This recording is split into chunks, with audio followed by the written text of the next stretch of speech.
ফেনীতে কমতে শুরু করেছে বন্যা ও জলাবদ্ধতার পানি। আরো জানাতে সরাসরি যুক্ত হচ্ছেন আমাদের সহকর্মী আলিমুজ্জামান সাফওয়ান। সাফওয়ান, ফেনীতে বন্যার সার্বিক পরিস্থিতি কেমন দেখছেন জানাবেন। মনা, এই মুহূর্তে আমি রয়েছি ফুলগাজী উপজেলায় এবং এখানে আসলে আমার পেছনে দেখতে পাচ্ছেন যে পানি এখনো কিন্তু জমে আছে। আসলে এটা আসলে বন্যা আসলে বলা চলে না, এটা আসলে জলাবদ্ধতা আমরা বলতে পারি।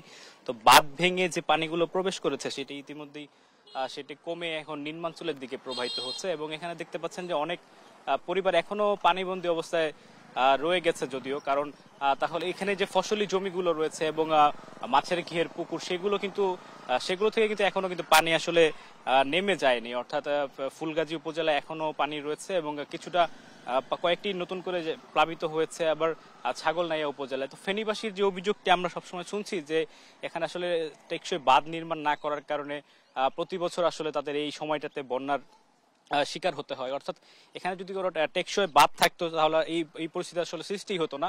আমরা 2024 সালের বন্যার কথা জানি, তো খুব ভয়াবহ একটি অবস্থা দেশবাসী দেখেছে এবং ফেনীবাসী কিন্তু সেটার ভুক্তভোগী। তারা তখনই আশা করেছিল যে সরকার আসলে এবং প্রশাসন তাদের দিকে নজর দিবে এবং বাঁধ নির্মাণের যে কাজটি সেটি তারা ঠিকভাবে করবে। কিন্তু এখানকার স্থানীয়রা যেটি অভিযোগ করছেন যে আসলে যেন তেন ভাবে কোনো রকম ভাবে বাঁধটি তৈরি করা হয়েছিল এবং সংস্কার মেরামত যাই বলেন সেটি করা হয়েছে, যার কারণে সেটি ভেঙে আবারও কিন্তু এই ফেনীবাসী আসলে বন্যার কবলে পড়েছে। তারা কিন্তু দীর্ঘ 5 দিন যাবত পানির নিচেই সময় কাটাচ্ছে এবং ঘরবন্দি অবস্থায় রয়েছে। এখানে তাদের কাছে পর্যাপ্ত সাহায্য আসছে না, তারা শুকনো পানি বা সুপেয় যে পানি রয়েছে সেই পানির অভাবেও কিন্তু তারা ভুগছেন, অর্থাৎ তারা কিন্তু আসলে চরম দুর্ভোগে দিন কাটাচ্ছেন। তো এই মুহূর্তে আমি যুক্ত হতে চাই আমাদের ফেনী জেলার সহকর্মী আমাদের তোফায়েল আহমেদ নীলের সাথে। তিনি দীর্ঘদিন এই এলাকায় কাজ করেন, এই এলাকার মানুষের সমস্যা তারা জানেন। তো আমি যদি আপনার কাছে জানতে চাই যে 2024-এও তো বন্যা হলো, তো প্রশাসন তখন কি ব্যবস্থা নিল যে 25 সালে আবারও প্লাবিত হলো ফেনী অঞ্চল? এর মূল কারণ হচ্ছে আসলে মুহুরী, কহুয়া, সিরোনিয়া নদী, এই তিনটি নদী আসলে ফেনী ফুলগাজীবাসীর জন্য আশীর্বাদ নয়, এটি বলা চলে যে আতঙ্কের একটি নাম। তো এই বাঁধগুলো দীর্ঘ 9 বছর এই বাঁধগুলো ভাঙছে, আবার ঘটছে পানি উন্নয়ন বোর্ড, কিন্তু এটার কোনো স্থায়ী কোনো সমাধান এখনো পর্যন্ত দিতে পারেনি পানি উন্নয়ন বোর্ড। এখানকার মানুষের দীর্ঘদিনের দাবি ছিল এই বাঁধগুলো টেকসইভাবে মেরামত করার জন্য। তার পরিপ্রেক্ষিতে 2025 সালের বন্যা পরবর্তী এখানে আমাদের পরিবেশ উপদেষ্টাও এসেছিল, তিনিও এলাকার মানুষদের আশ্বাস দিয়ে গিয়েছেন, কিন্তু আশ্বাসের 1 বছর পার হলেও এখনো পর্যন্ত এই এলাকার মানুষ তার যে সুফল সেটি এখনো তারা পাচ্ছে না। তবে দীর্ঘদিন পর্যন্ত মানুষের যে অভিযোগ সেটা হচ্ছে পানি উন্নয়ন বোর্ডের বিরুদ্ধে। পানি উন্নয়ন বোর্ড নদীগুলো কোনোভাবেই সংস্কার করছে না, নদীগুলোকে শাসন করছে না, যার ফলে কিন্তু নদীর ভিতরে বিভিন্ন ধরনের ঝোপঝাপ এবং কি বাঁশঝড় সহ নানান জঙ্গল সৃষ্টি হয়েছে, যার ফলে কিন্তু পানি প্রবাহ সেটি কিন্তু সঠিকভাবে হয় না। আমরা দেখেছি যে আসলে উজানে যখন বৃষ্টি হয় তখন আসলে এই অঞ্চলে যদিও রোদ থাকে, এরপরেও কিন্তু এই অঞ্চল কিন্তু বাঁধ ভাঙার কবলে পড়তে হয়, মানুষের ঘরবাড়ি হারিয়ে কিন্তু মানুষ সবসময় নিঃস্ব হতে হয়। এই যে দুর্ভোগের অবসান সেটি কিন্তু মানুষ চাচ্ছে। এখন থেকে একটু আগে আমরা দেখেছি এখানে ত্রাণ উপদেষ্টা এসেছেন, তিনিও আসলে বলছেন যে খুব সহসায় এখানকার যে বাঁধ নির্মাণ সেই বিষয়ে ব্যবস্থা গ্রহণ করবেন।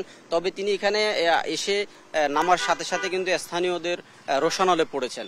স্থানীয়রা বলছে যে দীর্ঘ যে 5 দিনে যে এখানকার মানুষের যে দুর্ভোগ, না পারছে খেতে, না পারছে কারো থেকে সাহায্য সহযোগিতা পেতে, এইসব বিষয়গুলো নিয়ে কিন্তু মানুষ ওনাকে অভিযোগ জানিয়েছেন।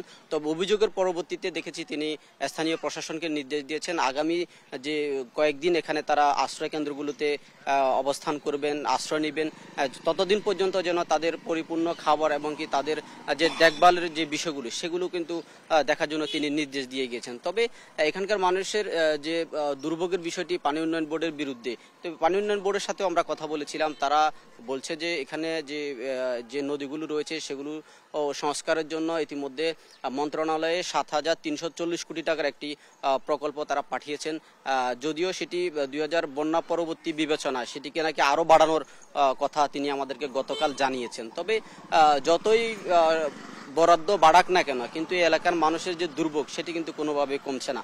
সব দুর্ভোগের অভিযোগে কিন্তু পানি উন্নয়ন বোর্ডের বিরুদ্ধে, কিন্তু তারা এখনো পর্যন্ত কোনো সঠিক যে ব্যবস্থা সেটি করতে পারেনি। আমাদের সহকর্মীর কাছে শুনছিলাম এই এলাকার বাসিন্দাদের যে অভিযোগগুলো রয়েছে তিনি আমাদেরকে জানিয়েছেন, এবং এই প্রশাসনের যে গাফিলতি, পানি উন্নয়ন বোর্ড বিশেষ করে, তারা কিন্তু ঠিকভাবে কোনো সময় আসলে বাঁধ নির্মাণের দিকে আসলে দৃষ্টি দেয় না, যার কারণে প্রতি বছরই কিছুটা মৌসুমী বৃষ্টিপাতের সৃষ্টি হলেই কিন্তু এই এলাকায় আসলে বন্যার কবলে পড়তে হয় ফেনীবাসীকে।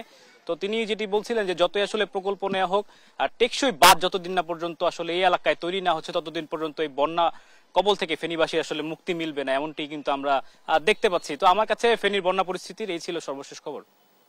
সাফওয়ান, আপনাকে ধন্যবাদ। দর্শক, ফেনী থেকে বন্যা সার্বিক পরিস্থিতি জানাচ্ছিলেন আমাদের সহকর্মী সাফওয়ান। নোয়াখালীতেও কমতে শুরু করেছে বন্যার পানি। এ নিয়ে আরো জানাতে সেখান থেকে যুক্ত হচ্ছেন সহকর্মী মাওলা সুজন।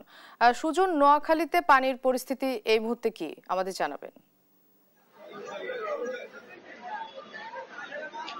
মোনা, আমি এখন দাঁড়িয়ে আছি নোয়াখালী পৌর বাজারে, যেটি নোয়াখালীর পৌর শহরের বাসিন্দাদের একমাত্র যে বাজার হিসেবে এটি পরিচিত। তো আসলে নোয়াখালী অত্যন্ত প্রাচীন পৌরসভা হলেও কিন্তু এই বাজারটি দীর্ঘদিন থেকে অবহেলিত অবস্থায় পড়ে রয়েছে। আপনি নিশ্চয়ই দেখতে পাচ্ছেন যে সামান্য বৃষ্টি হলে কিন্তু এই পৌর বাজারে হাঁটুর উপরে পানি কিন্তু হাঁটুর উপরে পানি উঠে জলাবদ্ধতার সৃষ্টি হয়। এক্ষেত্রে যারা ক্রেতা বিক্রেতা রয়েছেন উভয় সংকট রয়েছে। তো আপনাকে আরেকটি তথ্য জানিয়ে রাখতে চাই যে আসলে এই বাজারে সামান্য বৃষ্টিতেই যে পানি জমে থাকলে যে আসলে এখানে যে ক্রেতা বিক্রেতাদের জন্য বাজার বসানোটা একটা অসম্ভব হয়ে দাঁড়ায়। ফলে তারা যে প্রধান সড়ক রয়েছে, জেলা সড়কের প্রধান সড়কে তারা জলাবদ্ধতা চলাকালীন প্রধান সড়কে তারা বাজার বসাতে বাধ্য হয়। তো আপনাকে জানিয়ে রাখতে চাই যে এখানের যে ব্যবসায়ীরা রয়েছেন তাদের যে কথা হচ্ছে যে আসলে যে নোয়াখালী পৌরসভার উদাসীনতার কারণে প্রতি বছর বর্ষায় কিন্তু এই পৌর বাজারে যে জলাবদ্ধতার সৃষ্টি হয়। এক্ষেত্রে পৌরসভা যে ড্রেনেজ ব্যবস্থা রয়েছে পৌর বাজারকে ঘিরে, এই ড্রেনেজ ব্যবস্থা অত্যন্ত নাজুক অবস্থায় রয়েছে। তাছাড়া এই ড্রেনগুলো পরিষ্কার না করা এবং আশেপাশে যে নালাগুলো বা খালগুলো রয়েছে এগুলো পরিষ্কার না করায় প্রতি বছরেই কিন্তু এই পৌর বাজারে ব্যবসায়ীরা যে জলাবদ্ধতার কবলে পড়েন। তো এক্ষেত্রে তারা অনেকটা ক্ষোভ প্রকাশ করে বলেছেন যে পৌর কর্তৃপক্ষের উদাসীনতাই এই জলাবদ্ধতার জন্য একমাত্র দায়ী। পৌর কর্তৃপক্ষ যদি সময় মতো পদক্ষেপ নেয় অথবা পৌর কর্তৃপক্ষ যদি বর্ষা মৌসুম আসার আগেই এই পৌরবাজারকে ঘিরে যেসব ড্রেন রয়েছে, নালা রয়েছে বা বিল বা জলাশয় রয়েছে এগুলো যদি পরিষ্কার পরিচ্ছন্ন করে তাহলে এই পৌরবাজার কিন্তু যে জলাবদ্ধতার কবলে আর পড়বে না। আর সার্বিক পরিস্থিতি যদি আপনার নোয়াখালীর পুরো জেলার যদি সার্বিক পরিস্থিতি আপনাকে বলি, যে বৃহস্পতিবার রাত থেকে বৃষ্টি না হওয়ায় এবং যে গতকাল শুক্রবার এবং আজ শনিবার রোদ উঠায় কিন্তু জনমনে কিছুটা স্বস্তি ফিরে এসেছে। একই সাথে পানি কমতে শুরু করেছে, তবে তা পর্যাপ্ত নয়। কেননা যে আপনি আগে বলেছি যে নোয়াখালী শহরকে ঘিরে এবং নোয়াখালী জেলাকে ঘিরে যেসব খাল রয়েছে, বিশেষ করে নোয়াখালী খাল নামে নোয়াখালী নোয়াখালী খাল, সেটি এখনো কিন্তু অবৈধ দখলদারদের দখলে থাকায় এবং কিছু কিছু জায়গায় যে প্রভাবশালীরা বাদ দিয়ে যে মাছের ঘের করা বা মাছের খামার করায় কিন্তু যে ওই খালে পানি প্রবাহ অনেকটা রুদ্ধ রয়েছে। তো এক্ষেত্রে জেলা প্রশাসন বলছে যে তারা চেষ্টা চালিয়ে যাচ্ছেন যে পানি নিষ্কাশনের জন্য তারা যে কাজ শুরু করেছেন এবং যেসব জায়গায় পানি প্রবাহের পথ বন্ধ রয়েছে সেগুলো তারা সচল করার চেষ্টা করছেন। একই সাথে যে 5টি উপজেলা জলাবদ্ধতার কবলে পড়েছে, 57টি ইউনিয়ন, সেসব জায়গায় উপজেলা নির্বাহী অফিসারগণ বা উপজেলা প্রশাসনের পক্ষ থেকে কাজ চালিয়ে যাচ্ছেন যে পানি নিষ্কাশনের জন্য, পানির প্রবাহের যে পথ রয়েছে সেটি সচল করার জন্য যে জেলা প্রশাসন এবং উপজেলা প্রশাসন চেষ্টা চালিয়ে যাচ্ছে। এ হচ্ছে নোয়াখালী থেকে আমার কাছে জলাবদ্ধতা নিয়ে সর্বশেষ। মোনা। সুজন, আপনাকে ধন্যবাদ। দর্শক, নোয়াখালী থেকে জলাবদ্ধতার খবর জানাচ্ছিলেন আমাদের সহকর্মী সুজন।